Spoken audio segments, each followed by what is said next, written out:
Hey, I was just throwing dinner together tonight. I'm making a chili chicken soup kind of thing. I don't really have a name for it. I'm literally going to create it as we go, which I frequently do. And so I hope it turns out, and we'll kind of let you know how it goes. So I'm starting right now. I have some olive oil and 1 pound of ground chicken breast. You can just use regular ground chicken. You don't have to use the whole breast. I try to stay pretty lean. So I prefer the chicken breast. I tolerate it a little bit better. Although I do keto, I do more of a lean keto. So I tend to use the chicken breast as opposed to the dark meat. The next thing I'm going to do is I had some, you see these left over from Christmas. It's just some celery sticks. So I'm going to go ahead and take these. I'm going to cut them and put these in our soup. I did also plan on cutting up a half an onion. And what happens sometimes when we do these things is we don't always have the ingredients that we'd like to have. So I don't have any fresh onion. So I will not be putting onion in my soup. I do have some garlic paste I'm going to use, and I have some onion powder that I'm going to use because that's what I had on hand. So if you have onion, please use, I would say about a half of an onion is what I would do. Of course, that depends on the size of the onion. It also depends on how hot the onion is. You know, sometimes you go to cut those onions and you can't hardly cut them because they make your eyes water so bad. So if it's a really strong onion, then do half of one. Whatever you like. If you don't like onion, don't do onion. What I really want to do is encourage you to cook with fresh food every night. It's cheaper, it's better for you, and it will really help your health. And I know so many people are trying to do different health plans for the new year. So the other thing I'm doing here, this is just a red pepper. We're only going to do half of it. Stop here for a minute and do my meat here while we're here. And all I'm doing with this meat is I use my spatula and I do like a downward motion to kind of break it up as it cooks because it's ground. So just like you would do, I've seen people do a potato masher with it. If that works for you, I've just always used a spatula to do it, so that's what I do. So whatever works for you. We want to make sure though, because it is chicken, that it does cook thoroughly. Okay, and then we have half of this red pepper that we are cutting up here.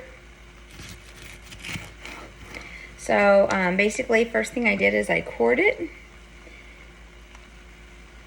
which is running my knife around the top, so that gets you this part where the stem is, and take this out and then cut it in half to get it. Shook the seeds out of it. Sometimes you have to rinse them out. I've got 1 or 2 running around here. It's not a big deal with sweet peppers because they're not hot. When you're dealing with jalapenos and spicy peppers, generally speaking, you want to get the seeds out unless you want something spicier, because it's the seeds that actually give those kinds of peppers the heat. But with the sweet peppers, it doesn't affect it that way. It just that it'll have an annoying seed in your dish. It's not that big of a deal. And I'm able to grab the 1 or 2 there are, just kind of pull them out. So as soon as this meat gets just a little bit more cooked, what we're going to do, I also have some, I'll show you here in a second, some carrots that are already shredded, so I don't have to even cut those. And we're just going to take our celery that I had, and our pepper, and then I've got our carrots, and we're going to add these to the meat, okay? So, and this will kind of be our base. So I'm pull you back over here. You see me? So again, I'm just going to break this up. Again, I'm just cooking. This is the ground turkey breast. Again, I do breast only to keep it leaner, less fat. I don't have a gallbladder for one, so my body doesn't digest fat very well. And I also, generally speaking, stay keto. And because I eat keto, a lot of people do keto and they do it very high fat. And that is not always the healthiest thing to do, especially not if you're going to do it long term. So it can affect your cholesterol levels. And so I try to get most of my fats certainly not all of them, but I try to get most of them from plants. So avocados, olives, things like that is where I try to get. Coconut's a good one. I try to get most of my fats from, of course. And I'm cooking this in olive oil because it is chicken breast. So if I didn't put some olive oil in this pan, it would stick really bad. And it also wouldn't have much flavor. So by doing the breast, I'm doing the lean part of the chicken, and then I'm putting healthy fats back in it. Now you could also do avocado oil. I keep both on hand, and I just was in the mood for olive oil tonight, but either one of those would be fine. You could also use coconut oil if you like. The only downside to using coconut oil is it does have a little bit of a flavor. So that would be my only negative to that. So now I'm adding the celery and the peppers. So it was a half of a pepper, and it's about 6 half stalks of celery, so maybe 2 full stalks full of the long ones, because they were the short sticks like you stuff for the holidays with peanut butter or pimento cheese. And then I'm going to dump some carrots in here. So now, let you see, I have the celery, the carrots, and the pepper. And we're just going to stir that up. Let that finish cooking our chicken. I'm catching any places there. We're going to stir this a little bit, let it get some nice flavor. So to this, I am going to go ahead, since I did not have an onion. If you have an onion, again, about half of an onion diced. But I'm going to add about a teaspoon of, this is onion powder. And then I'm also going to add a little bit, this is a garlic paste. You just buy this in the produce section. And it comes out kind of like toothpaste. And so that's about a 3-inch section. I'm going to do right there. And you just mix that in. And so sometimes I just keep these handy for when I run out. And in some dishes, it's just easier to do. So we're going to let these saute just a little bit. And then here's the easy part. We're pretty much done with all of the hard part. We're letting this cook a little bit. And then what I've got next, I have 1 cup of hot water that I've added 1 tablespoon of better than bouillon chicken. Okay? So I use that all the time if you're freaking on here. So here's my hot water that I use. We have it on tap hot water. I went ahead and put my bouillon in here so it could kind of melt. So it's been sitting there. If you follow the directions on the label to constitute for regular chicken broth, you're going to see that it's 1 teaspoon per cup. And I do 1 tablespoon when I'm cooking this way because that's going to give it more flavor, because I'm not going to let this cook for a long time to where that flavor could condense down. So I want to get that condensed flavor without having to let this cook for a long time. So now, and then the next thing I'm going to add is 1 jar of Alfredo sauce. This one happens to be from Trader Joe's. It has 3 carbs total in it. So there's the label for those of you that like to see the label and everything on that. 80 calories, 3 carbs, and that is for 1/4 of a cup. Okay?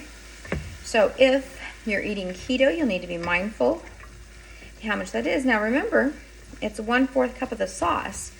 So it says that that's about 7 servings is what the label says is in that jar. I'm also going to add a cup of the chicken broth, and you're going to have the meat and the veggies. So when you put all that together, if you had a half a cup, you're probably not even going to get a 1/4 of a cup. Okay, and then once this cooks for a minute, I'm going to add our chicken broth and the 1 jar of Alfredo sauce. If you don't have Trader Joe's, I recommend the Rayo sauce because I think it has 2 carbs in that one. It did have more sodium, I looked today. It has about double the sodium, so I'm hoping I like this Trader Joe one from that. I like having the lower sodium. But I do like the Rayo because it's lower sugar, so you got to kind of pick. We would like to stay both low on both. I'm careful, extra careful with my sugar, of course, being keto, but I don't like a lot of salt either, because salt can cause bloating, and excessive salt is just not good for you. Okay, so we're going to go ahead now and add what you see here. So here's what we have so far. That's all in there. Kind of cooking. It's starting to really smell good. Again, to that we have celery. I would do onion if I had it. I didn't, so I did onion powder instead. And then we have some carrots and about a half of a red bell pepper. So we did a little onion powder, and I also did some garlic paste. If you had fresh garlic and wanted to do a couple cloves, that would also be okay to do. Okay, so now I've added this. Stir that a little bit, and I'm gonna just add this jar of the Alfredo sauce, and it's gonna form our soup. And we're gonna put the lid on. We're gonna let this simmer about 15-20 minutes just to let those veggies kind of get nice and soft like they should be in soup. Now, if you wanted something just heartier, you could do this and not add the chicken broth and then serve it over pasta. That would be a very nice dish to serve over pasta, for sure. So we're just gonna stir this up. Yeah, some very nice consistency. It's just even here in Florida in the evening, it's been a little bit cooler because you know it's January. And it's 80 today, but it'll get down in the 50s in the evening. And I just enjoy just some warm soup. So we're gonna bring this to a simmer. We're gonna let it simmer 20 minutes, and I'll come back and show you what that looks like. See you soon. Okay, we've been letting our soup cook for about 30 minutes. And it looks really great. It's really gotten thick. I'll show you. Yeah, so it's kind of consistency of chili. If you wanted it thinner, you certainly could add a little bit more chicken broth, but this is perfect for what I wanted. This would also be really great if you wanted to put it over some soybean noodles, or if you're not doing keto, you could put it over rice, but really I'm kind of show you this. So this is really yummy, and I've had a bite of it, and it's so nice and cheesy, and just gonna be kind of a warm change here for this cool evening here in Florida as our temperatures drop in the low 50s. And I know the rest of the country has a lot of snow and ice going on. So just something warm and something different. It allows you to stay keto, but something very easy to throw together. It literally took me less than 10 minutes to throw this together, and then about 30 minutes of cook time. So I hope you give it a try. And when you do, let me know what you think. Thanks. Keep eating healthy.